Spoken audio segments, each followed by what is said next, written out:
नमस्कार, news for nation देख रहे हैं आप। आपके साथ मैं हूं ऋचा शर्मा। बिहार में बहुत ही जल्द मंत्रिमंडल का विस्तार होगा।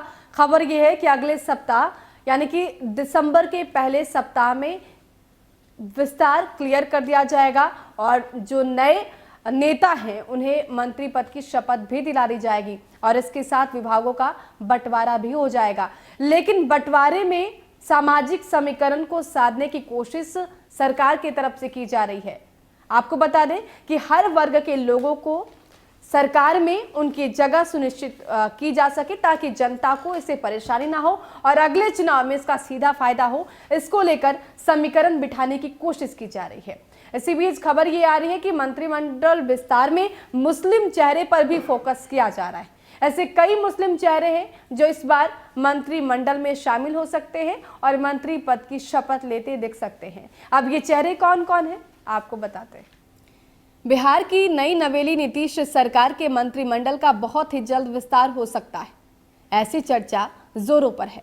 लेकिन इस मंत्रिमंडल विस्तार में किसी मुस्लिम नेता को मंत्री बनाया जाएगा या नहीं, ये लाख टके का सवाल है। सवाल की वजह भी है, इस बार एनडीए की तरफ से एक भी मुस्लिम विधायक जीतकर नहीं आए हैं। बीजेपी ने जहां एक भी मुस्लिम को टिकट नहीं दिया था, तो वहीं जेडीयू ने 11 मुस्लिम उम्मीदवार जरूर उतारे थे, लेकिन एक भी मुस्लिम उम्मीदवार चुनाव नहीं जीत पाया। इस वजह से नीतीश मंत्रिमंडल के पहले विस्तार में किसी भी मुस्लिम चेहरे को जगह नहीं मिल पाई। नीतीश कुमार के पिछले मंत्रिमंडल में अल्पसंख्यक कल्याण मंत्री के तौर पर खुर्शीद आलम मंत्री थे, लेकिन इस बार वो भी हार गए। अब जब फिर से मंत्रिमंडल विस्तार की चर्चा है और बताया जा रहा है कि दिसंबर में कभी भी मंत्रिमंडल का विस्तार हो सकता है, तो इसमें किसी मुस्लिम को मंत्रिमंडल में शामिल करना देखने वाली बात होगी। आपको बता दें कि जेडीयू में इस वक्त 5 मुस्लिम एमएलसी हैं। गुलाम रसूल वलियावी राजद से जेडीयू में आए, कमरे आलम, गुलाम गौस, तनवीर अख्तर और खालिद अनवर। चर्चा है कि इन्हीं 5 में से किन्हीं को नीतीश कुमार मंत्री बना सकते हैं। लेकिन एक चर्चा और भी बहुत तेज है कि वो है बसपा से एकमात्र चुनाव जीते हुए जमा खान।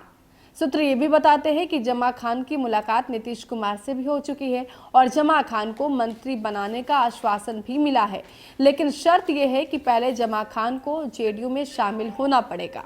जमा खान अपने लिए कोई अच्छा मंत्री पद की मांग कर रहे हैं। सूत्र बताते हैं कि उन्हें अल्पसंख्यक कल्याण मंत्री बनाने का ऑफर मिल रहा है, जिसे वो लेने से हिचक रहे हैं। सूत्र ये भी बताते हैं कि इस मुद्दे पर भी उनकी बात जेडीयू आलाकमान से चल रही है। दरअसल जेडीयू के लिए ये चुनाव बहुत बड़ा झटका लेकर आया है। सीटों की संख्या तो कम हो ही गई, उम्मीद के मुताबिक मुस्लिम वोट नहीं मिलना भी बड़ा झटका है। सियासी जानकार बताते हैं कि इसके बावजूद नीतीश कुमार किसी मुस्लिम को मंत्री बनाकर मुस्लिम वोटर को बड़ा मैसेज देने की कोशिश कर सकते हैं। राजनीतिक हलकों में चर्चा ये भी है कि आरजेडी के वरिष्ठ नेता और बड़े मुस्लिम चेहरे अब्दुल बारी सिद्दीकी पर भी जेडीयू आलाकमान की नजर है, जो इस बार विधानसभा चुनाव हार गए। बताया जाता है कि सिद्दीकी अपनी हार के लिए राजद के ही कुछ नेताओं को दोषी बता रहे हैं, लेकिन सिद्दीकी राजद छोड़ सकते हैं। इस सवाल पर फिलहाल वो कुछ नहीं बोल रहे।